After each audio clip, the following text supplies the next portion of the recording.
The air inside Hank's auto and cycle was thick with the scent of grease, old leather, and a stubborn, quiet solitude. For Marcus, a black mechanic in his late 30s, this was the smell of home. His hands, calloused and strong, moved with a grace that belied their strength, a silent, almost intuitive dance with the rusted metal of a vintage Harley-Davidson engine. To him, every engine had a story, a rhythm that spoke to him in a language only he understood. He wasn't just a mechanic. He was a craftsman, a sculptor of steel, and a restorer of lost power.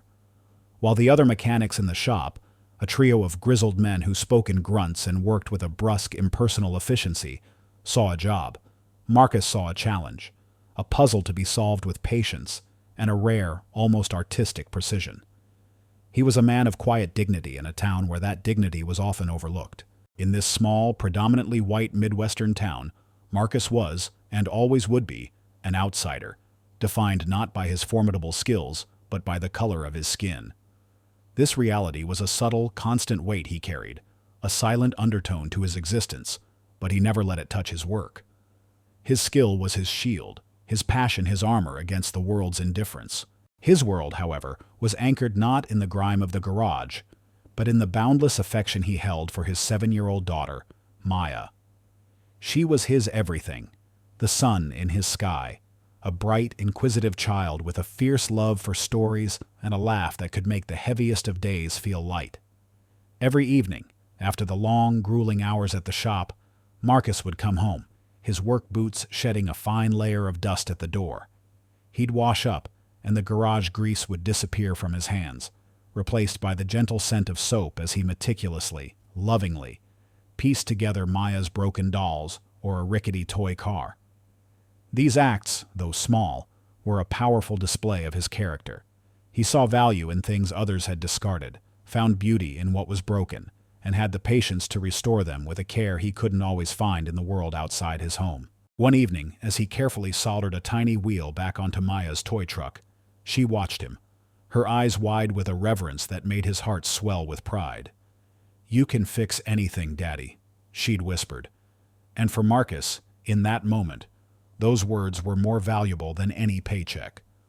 This quiet, unassuming dedication to his daughter, this continuous act of selfless love and protection, was his save the cat moment, a testament to the fact that his true strength lay not in his hands, but in his heart. The owner of the garage, Hank, a stout middle-aged man with a perpetually scowling face and a deep-seated distrust of anyone who didn't fit his narrow worldview, saw none of this. He saw Marcus as a skilled employee, but a temporary one at best, an anomaly he tolerated only because of the quality of his work. To Hank, a mechanic's worth was measured in hours billed and parts sold, not in the quiet artistry of his hands. He was a man of cold, hard numbers, a businessman in the simplest and most ruthless sense. His own story was one of missed opportunities and mounting debts. He had inherited the garage from his father, but a series of poor business decisions and a quiet but persistent gambling habit had left him deeply indebted to a local small-time loan shark, a man with a sneer and a cruel reputation. Hank's face was perpetually etched with a furrow of worry, a constant low-level fear that his secrets would be exposed. This financial vulnerability, this hidden debt, was Hank's seed of mystery, a secret shame that made him desperate, paranoid, and more susceptible to his own worst impulses. He saw the world in black and white, and for him, the lines were drawn not just by race, but by perceived social standing and the fear of things he didn't understand. The first hint of a storm, a distant thunder on the horizon, came one bright afternoon. A frail, elderly woman, her face a map of kindness and struggle, shuffled into the garage. She was a regular, her ancient sedan a testament to the town's long history. As she paid Hank for a routine oil change, her worn leather wallet, heavy with cash, slipped from her trembling hands and fell to the floor. Neither she nor Hank noticed. After she had left, Marcus, in the middle of a job, saw it sitting by the front desk. He walked over, picked it up, and saw a substantial amount of cash. He looked up, his eyes meeting Hank's. Hank simply shrugged, a dismissive gesture that seemed to suggest, "Finders keepers." But Marcus, his moral compass unwavering, shook his head. He took the wallet, walked to the phone, and called the woman, arranging to meet her at the end of the day to return it. He refused to accept the generous reward she offered, saying, "It's just the right thing to do." Hank had watched the entire exchange from his office, a flicker of something, disbelief maybe, or annoyance in his eyes. To him, Marcus had just thrown away a valuable opportunity for a profitless act of kindness. He saw it as a sign of weakness, of naivety. But for Marcus, it was a simple act of integrity, a testament to the man he was, a man who believed that some things were more valuable than money. It was a small act that Hank would remember later, a quiet reminder of the moral chasm that separated them, a chasm that was about to be violently torn open by the roar of an approaching motorcycle. The drowsy, sun-drenched quiet of the small town was a deceptive thing, a thin veil over a simmering undercurrent of deep-seated suspicion and fear. This fragile peace was shattered, not by a sudden storm, but by the distant, throaty rumble of a powerful engine.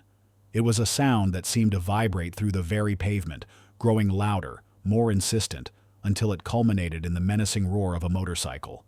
The air itself seemed to crackle with tension as a small group of imposing figures on custom Harleys pulled into town, their presence a stark, aggressive challenge to the sleepy, conservative rhythm of daily life. They were the Hells Angels, and their arrival was a dark omen that sent a ripple of unease through the community. For Hank, the owner of the garage, their arrival was a waking nightmare. He watched from his office window, his face pale and slick with sweat as the bikers rumbled to a stop. He had spent years trying to keep his head down, to appear respectable, to bury the quiet shame of his mounting debts to a less reputable local crew. The Hells Angels represented a different kind of power, a far more dangerous and unpredictable kind of lawlessness. His first panicked instinct was to shut his doors and pretend they weren't there. Hank saw them not as men, but as a walking, talking embodiment of chaos and ruin, a threat to his precarious stability. The thrumming of their engines felt like a taunt, a direct challenge to the order he so desperately clung to. The leader of the pack, a man with a weathered face and eyes that held the chilling stillness of a deep lake, was known only as Crow. He was a figure of legendary stoicism, his reputation forged in the fire of countless runs and silent, unyielding commands.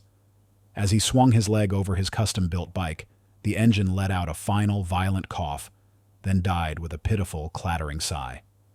The bike, a magnificent gleaming beast of chrome and steel, was a work of mechanical art, and now it sat broken, its perfect lines marred by a profound internal failure. Crow stood over it, a silent sentinel, his face betraying nothing, but the air around him radiated with a quiet, palpable fury. The other bikers, with a respectful distance, began to inspect the bike, their own faces etched with a familiar concern that belied their intimidating exterior. This was no simple repair. This was a total mechanical failure, the kind that required a rare, almost genius-level talent to diagnose and fix. Hank, watching from his office, felt a renewed wave of terror. He didn't want this kind of trouble, this kind of complexity. He wanted to fix broken-down family sedans and change oil, not get entangled with a powerful, dangerous biker club. He emerged from his office, his chest puffed out in a pathetic display of bravado, and a forced, trembling smile on his lips. "Sorry, fellas," he said, his voice cracking slightly. "We're all booked up. Can't help ya." He then nodded curtly to Marcus and the others, an unspoken command to get back to work and ignore the problem outside.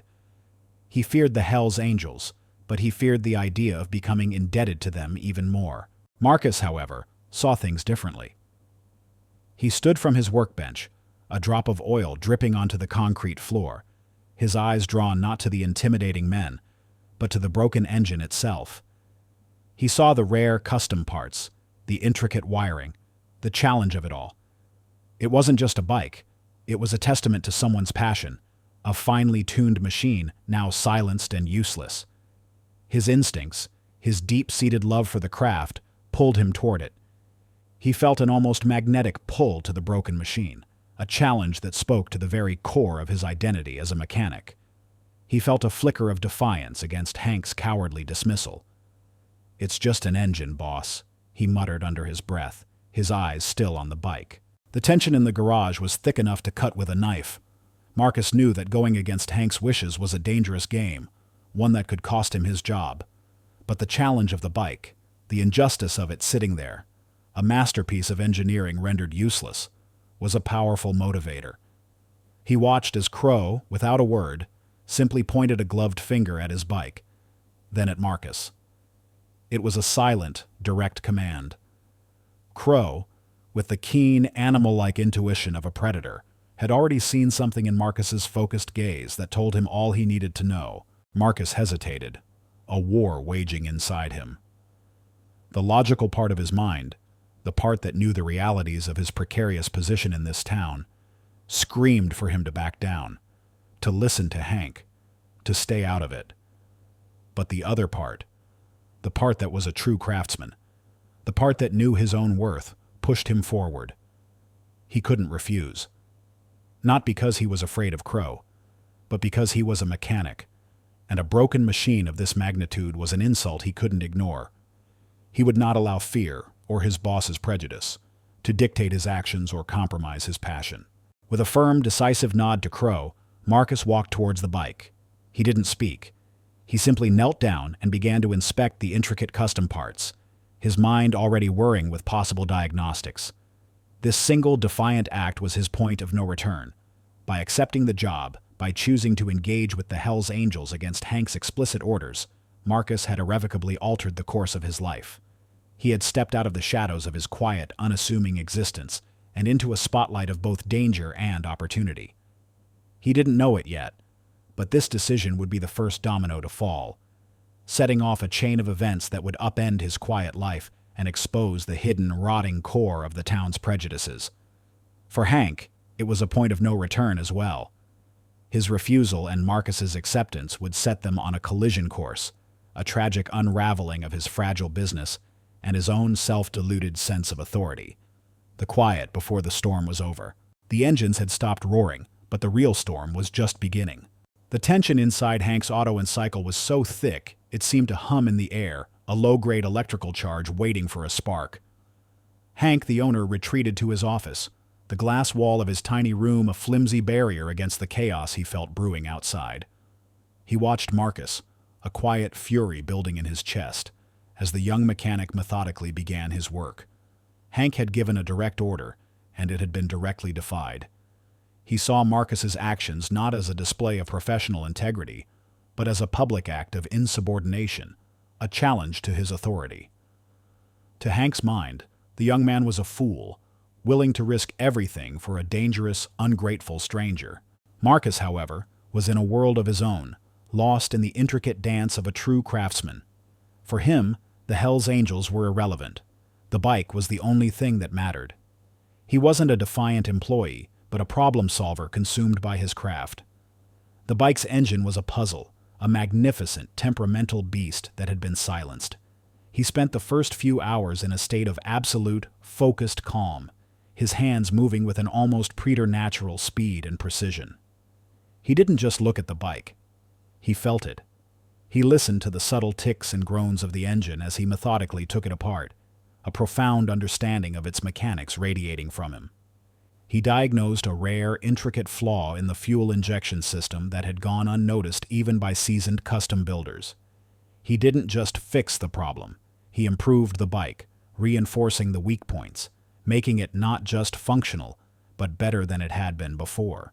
This was his unveiling, not a grand public display, but a quiet, intensely focused demonstration of a talent so profound it bordered on genius, a skill that transcended race, reputation, and social standing. He worked for 48 hours straight, barely sleeping, fueled by coffee, sheer will, and the deep-seated pride of a man who takes his work as a form of art. Meanwhile, the other Hells Angels had moved on, leaving only Crow, their leader, to keep vigil. He sat in a chair outside the garage, a silent, imposing figure who watched Marcus with a keen, unwavering intensity. Crow was a man who judged others not by their words or their reputation, but by their actions. He watched Marcus's hands, saw the quiet dedication in his eyes, and witnessed the transformation of the broken bike. He saw the craftsmanship, the respect, and the sheer talent on display, and in that silent observation, a deep, professional respect was forged. He saw in Marcus not just a mechanic, but a fellow master of his craft, a man of quiet integrity and formidable skill. The moment of truth arrived with the setting sun. Marcus, his face smudged with grease and exhaustion, wiped his hands on a rag and stepped back from the bike. He gave a single firm nod to Crow. The leader, his face unreadable, walked to the bike, kicked the starter, and with a single powerful push, the custom engine roared to life. It didn't just start, it sang. It idled with a powerful rhythmic hum that was smoother, cleaner, and more potent than before. Crow revved the throttle once, twice, a wide, powerful grin spreading across his weathered face. He looked at Marcus, and a rare, genuine spark of admiration flashed in his eyes. He said nothing, but a silent, profound understanding passed between them. This moment of triumph, however, was shattered by the sound of Hank's office door swinging open. Hank, his face a mask of indignation and fear, strode out, his voice sharp and laced with venom. He had seen the look on Crow's face, seen the genuine respect, and it filled him with a bitter, simmering jealousy. He had been sidelined, a spectator to a triumph that should have been his. The bike, the Hell's Angel, and now Marcus, all were a threat to the carefully constructed world he had built, a world he was now losing control of. "Marcus, get your things," Hank said, his voice trembling slightly with anger. "You're fired." Marcus, stunned, his face still flushed with the pride of a job well done, looked at Hank in disbelief. "What? Why?" "Don't you why me," Hank snarled, his anger giving him a pathetic sort of courage. "I told you to leave that bike alone. You disobeyed a direct order. We don't get mixed up with their kind. You brought this on yourself." He then added, a cruel, racist undertone to his voice. "Maybe your kind of work is better suited to a different neighborhood anyway." This was Hank's act of opposition, an explosion of fear and prejudice. He was driven not by business sense, but by a desperate, panicked need to reassert his authority and to distance himself from the Hell's Angels, a group that represented a danger far more real to him than he let on. He saw Marcus as a convenient scapegoat, a way to show Crow and the rest of the town that he was still in control. The other mechanics, the quiet, grizzled men who worked alongside Marcus, watched in stunned silence, a mixture of disapproval and fear on their faces. They had seen Marcus's work. They knew it was unjust, but they were too afraid to speak up. Crow, who had been listening silently, his hand still resting on the purring engine, watched the exchange, his eyes narrowing. He had seen Marcus's talent and integrity. Now he was seeing Hank's cowardice and small-minded cruelty laid bare. He saw a man who would throw away a masterpiece to protect his own fragile ego, and a talented mechanic being punished for his passion. The Hell's Angels were a family, a brotherhood, and a profound sense of injustice was a language they understood all too well. Crow simply nodded at Hank, a chillingly calm, slow gesture that held no reassurance. "He did right by me," Crow said, his voice a low rumble. "You did him wrong?" The silence that followed was deafening, filled with the unspoken threat of a promise. Crow then handed Marcus a thick wad of cash, far more than the repair was worth, and a small, worn leather card with a phone number. He said nothing else. He simply got on his bike and rode off, the roar of the engine a final, lingering exclamation point. Marcus stood there, a fired mechanic with a fistful of cash and a card from a Hell's Angel, watching the silence of his small town descend once again, a silence that now felt colder and more isolating than ever. The crisp, clean air of the town, once a source of simple comfort, now felt thin and suffocating to Marcus. He stood in the silent garage, the echo of Hank's cruel words still ringing in his ears. The wad of cash from Crow felt heavy and alien in his hand, a tangible symbol of the moral tightrope he had just walked. He was a man without a job, his livelihood stripped away for an act of pure, unadulterated integrity. His quiet little town, once his refuge, had become his personal arena, a place where his reputation was being shredded by the small-minded cruelty of a man who saw his talent as a threat. The other mechanics, the men who had worked alongside him for years, had remained silent, their inaction a betrayal that stung more than Hank's open hostility. He was completely alone, a good man cast out for doing the right thing. The subsequent days for Marcus were a crushing gauntlet of quiet desperation. Hank, a man consumed by his own petty fear and jealousy, had begun to poison the local well. He spread rumors throughout the tight-knit community of mechanics, whispering that Marcus was unstable, that he had a temper, and that he had been cavorting with the dangerous bikers for his own financial gain. He deliberately tarnished Marcus's reputation, a move born of a desperate need to justify his own cowardly actions. Marcus, a man who had always let his work speak for itself, found himself in a suffocating silence where no one would give him a chance. He was rejected by every other garage he approached, their owners offering vague excuses, their eyes betraying their suspicion. The town, once just a place he lived, had become a prison of prejudice. And as the professional door slammed shut, his personal life, the very foundation of his strength, began to show cracks. Maya, his precious daughter, came home from school one afternoon with a tear-stained face. She had been sent home early, her teacher's note explaining that she had a severe cough and a low-grade fever that needed to be monitored.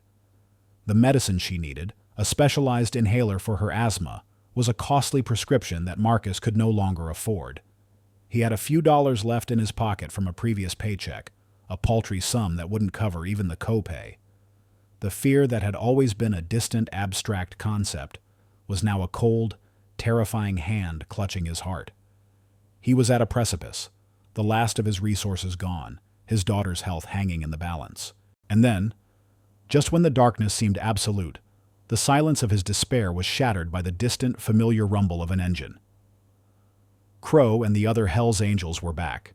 They rumbled into the town square, a place usually reserved for farmers' markets and community events, and set up a makeshift camp. They weren't there to cause trouble. They were there with a purpose, a silent, unwavering promise of justice. Their presence was a powerful, symbolic message. The town was afraid and the air was thick with palpable tension. Crow found Marcus sitting on his front porch, a silent sentinel of a man, cradling his sleeping daughter in his arms.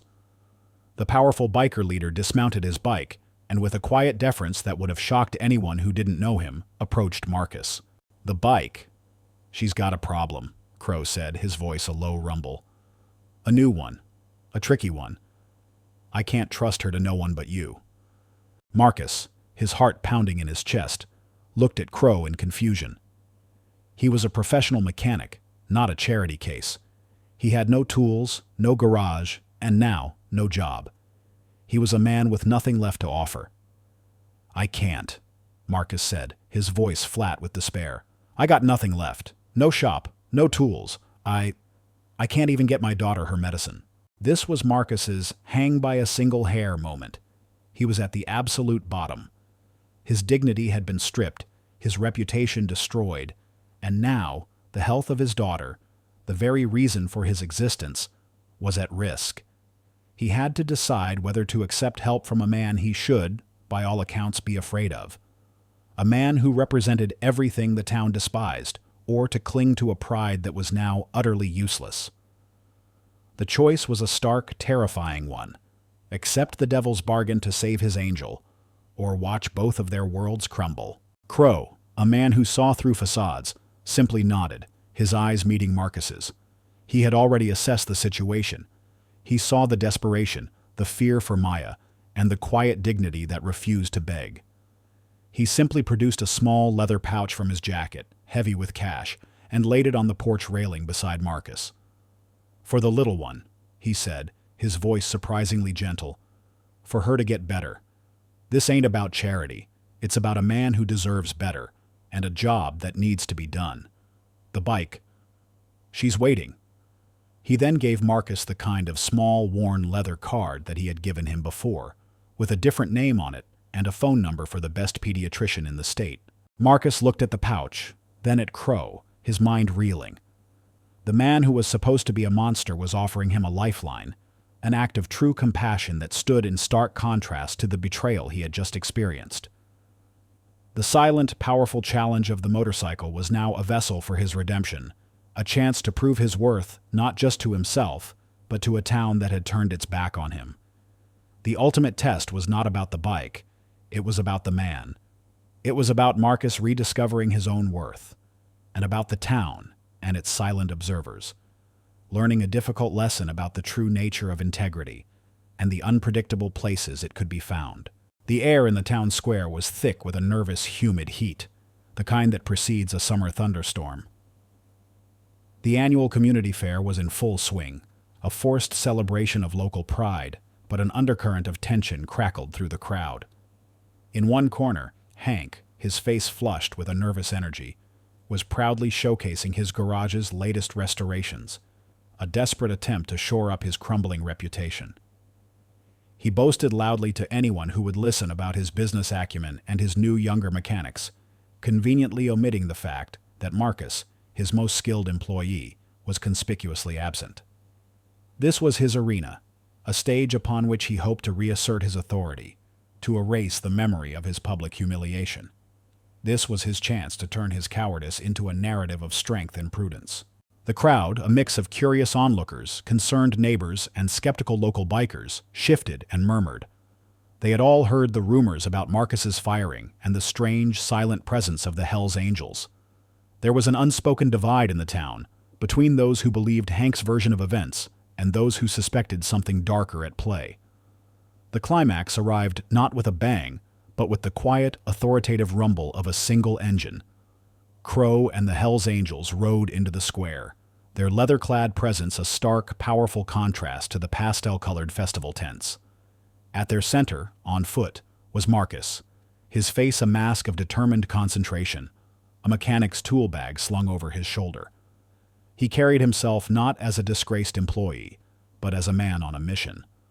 Crow dismounted, his face unreadable, and gestured to a custom Harley, its engine once again silent, a new and complex problem waiting to be solved.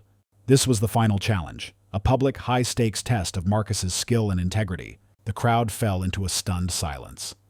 They watched as Marcus, without a word, knelt down beside the bike. He opened his tool bag, his movements fluid and efficient. He was a man in his element, a true craftsman about to perform his art in front of an entire town that had, in its quiet complicity, abandoned him. He wasn't working for Hank, or for money, or even for the Hells Angels. He was working for himself, for his daughter, for his pride, and for the simple, unassailable truth of his own worth. Marcus began his work, his hands moving with a practiced, almost surgical precision. He ignored the whispers and the stares, his focus absolute. The job was a complex one, a failure in the bike's rare, custom ignition system, a problem that required not just skill, but an intuitive understanding of the machine's very soul.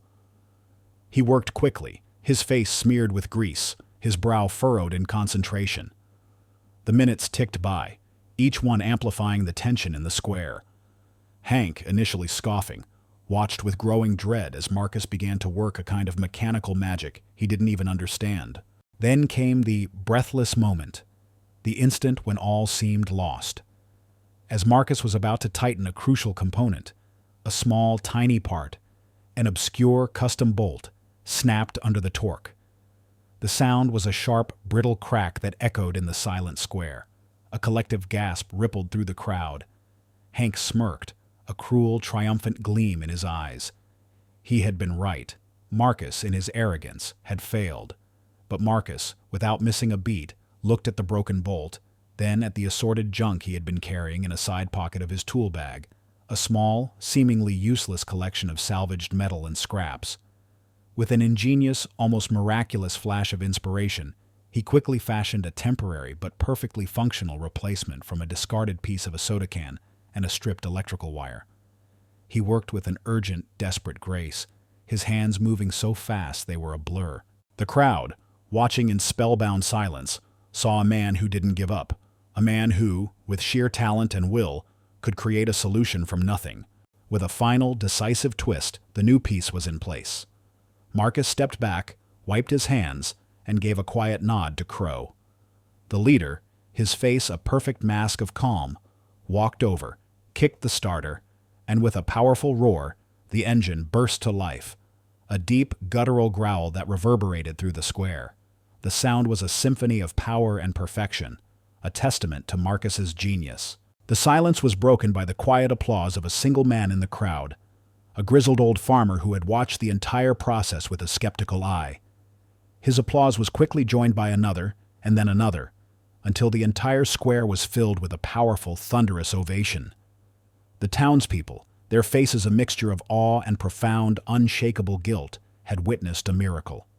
They had seen a skilled man, a good man, brought to the brink by the petty jealousies of another, and they had seen him rise, not with anger, but with dignity and undeniable talent. The cheers were a roar of public vindication for Marcus, a powerful repudiation of Hank's slander. Hank, standing on his stage, his face now ashen, his mouth agape, was utterly forgotten, a ghost in his own arena. His lies, his petty cruelties, had been exposed by the honest, undeniable power of Marcus's hands. He saw the cold, accusing eyes of his neighbors, the disgust on the faces of his own mechanics, and the final crushing look of disdain from Crow. The crowd didn't just cheer for Marcus, they jeered Hank, their applause for the mechanic a final damning judgment on his character. Crow, his face once again unreadable, turned to Marcus, a silent promise in his eyes. He then produced a thick, worn, leather-bound checkbook, and with a flourish, wrote out a check for a staggering amount, far more than the job was worth. He handed it to Marcus, his grip firm. "We don't take charity," Crow said, his voice a low rumble. "We pay for quality. And what you did, that was quality. More than that, it was justice." As the crowd surged forward, eager to shake Marcus's hand, to offer their apologies and their admiration, he stood there, a victorious, humble hero. The check from the Hells Angel, a symbol of a strange, unexpected alliance, was not just money. It was his future. A chance for his daughter to be safe. A chance for him to finally, truly, be free. The truth had finally been revealed, not in words, but in the resonant, powerful song of a perfectly repaired engine. The thunderous applause from the townspeople was a sound that had been a long time coming, a powerful, emotional crescendo that washed over Marcus like a cleansing rain. In the aftermath of the fair, the air still crackled with the energy of the moment, but it was a different kind of energy, one of profound resolution and unexpected peace. The town, in a single afternoon, had been forced to confront its own prejudices and had chosen, in its own awkward way, to side with justice. Marcus stood amidst the well-wishers, the check from Crow, a crisp, heavy weight in his hand, a tangible symbol of his vindication. The crushing weight of the past few weeks, the betrayal, the unemployment, the fear for Maya, began to lift, leaving in its place a profound, liberating sense of calm. The fall of Hank, the petty, tyrannical owner of the garage, was swift and absolute. His public disgrace at the town fair was a wound he couldn't hide, a scar that ran deeper than any gossip. The very townspeople who had once been his loyal customers now looked at him with a mixture of contempt and pity. His business, built on a foundation of shaky loans and old prejudices, hemorrhaged money and clients. The other mechanics, witnessing the sheer cowardice and cruelty of his actions, quit in a quiet, collective act of defiance, leaving Hank to face the impending collapse of his business alone. The small-time loan shark he was indebted to, a man who saw no value in a losing investment, came to collect on his debts with a brutal finality. Without the income from the garage, and without the skilled hands of Marcus to generate revenue, Hank was unable to pay. His once proud business, a testament to his own imagined success, was repossessed. He was left with nothing, no business, no reputation, and no support from a community that had seen him for the small, bitter man he truly was. His downfall was not just a financial loss, it was a complete social annihilation, a fitting end for a man who had chosen greed and fear over integrity. The new opportunities for Marcus were immediate and transformative. The check from Crow was not just a payment for a job, it was seed money, a foundation for a future he had only dared to dream of. The leader of the Hells Angels, a man of few words but profound promises, had seen in Marcus not a hired hand, but a fellow craftsman, a man of honor. The offer he extended was simple, yet profound. Use the money to start his own shop. The Hells Angels would, in a show of powerful and unwavering support, provide a covert safety net. They would be his first and most loyal customers. Their word was a bond of iron, a protection far more valuable than any bank loan. For Marcus, This was a chance to rebuild not just his career, but his entire life on his own terms.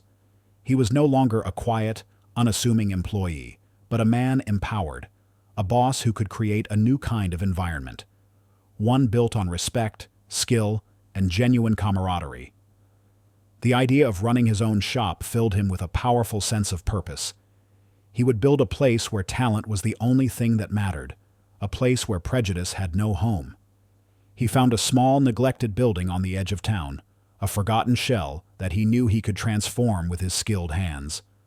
He saw it not as a project, but as a new beginning, a place where he could finally be his own man. A few weeks after the fair, after Maya's health had stabilized and she was back in school, Marcus received a knock on his door. It was Crow, standing alone, his powerful frame a silent presence on the porch. He didn't speak. He simply handed Marcus a small, worn, leather-bound notebook. Inside were hand-drawn blueprints for a custom motorcycle, a masterpiece of engineering that Crow had been designing for years. "I want you to build this," Crow said, his voice a low rumble. "My masterpiece, for you to build your masterpiece." Marcus, a true craftsman, understood the weight of the request. This wasn't just a job, it was an act of trust, a profound gesture of respect from a man who had seen his true worth. Marcus and Crow sat on the porch, not as biker and mechanic, but as two men who had found a common ground in skill and honor. They spoke of engines and custom parts, of the intricate details of the blueprints, a silent, powerful dialogue of mutual admiration. "You know," Marcus said, his voice quiet, I always thought you guys were different, bad. I'm sorry." Crow nodded, a hint of a smile touching his lips. "People see what they want to see, Marcus. You see an engine, and you see what's broken and what needs to be fixed. You're a good man. You see the truth." He paused, his gaze meeting Marcus's. "And we see a good man too. And when you find one, you stand by him. That's what we do. You showed us who you were. You just showed the rest of the town too." Marcus smiled, a genuine, easy smile that had been a long time coming. The quiet conversation, the respect in Crow's voice, and the shared passion for their craft confirmed what he had suspected all along, that justice and honor could be found in the most unexpected of places. This was their new calm, a profound and unexpected friendship, born from a public betrayal, a strange, beautiful alliance of two men from vastly different worlds, united by a shared code of integrity and respect.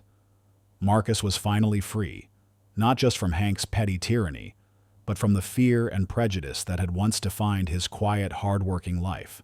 3 years later, the little building on the edge of town, once a forgotten shell, was a thriving hub of activity.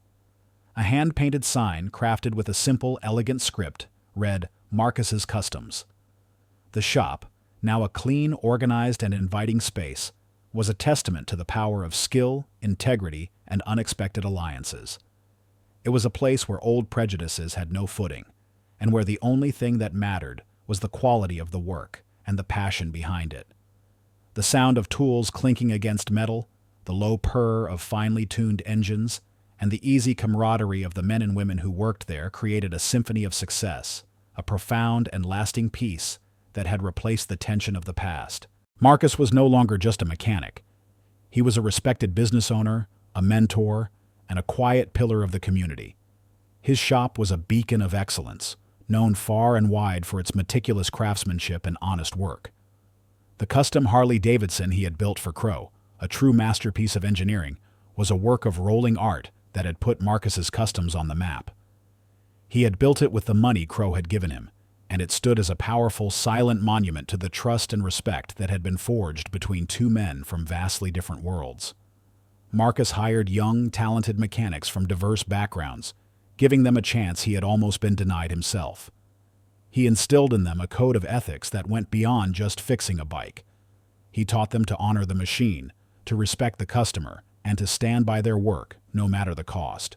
His apprentices, a group as diverse as the motorcycles they worked on, saw him not just as a boss, but as an inspiration, a living testament to the idea that talent and integrity could triumph over any obstacle. Maya, now a bright and confident 10-year-old, was a frequent presence in the shop. She would sit at a small, clean workbench in the corner, sketching designs for custom bikes on a notepad, her imagination taking flight. She was proud of her father, of the empire he had built from nothing, and of the man he had become.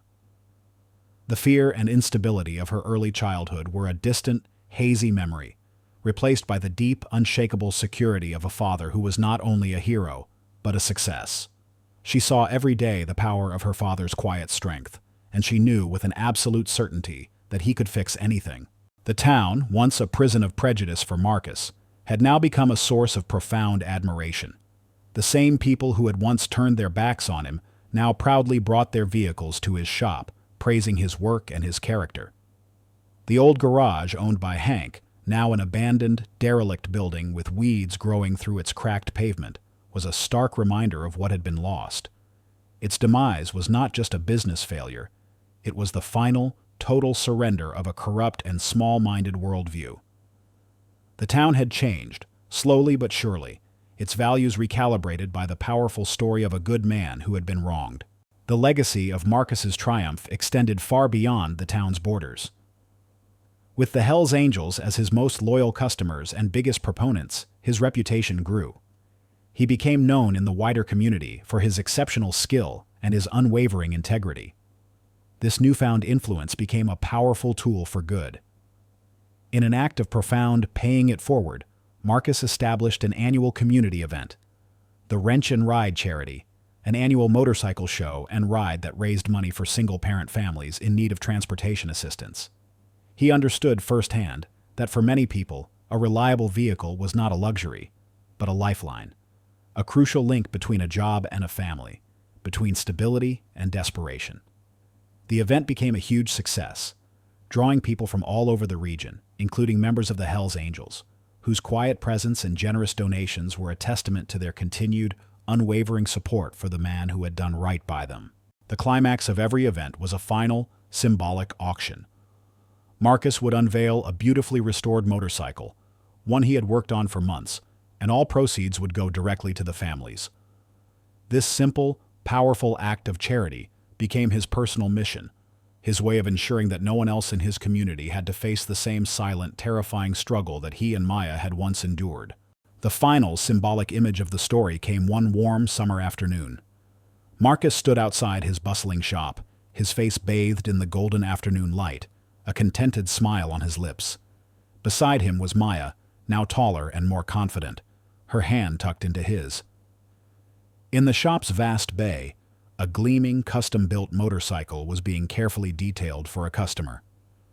A large, beautiful mural had been painted on the side of Marcus's Customs, a vibrant, colorful rendering of a powerful eagle with its wings spread, symbolizing freedom, strength, and soaring ambition. The mural had been a gift from a local artist who, after hearing Marcus's story, had been inspired to create a monument to his courage.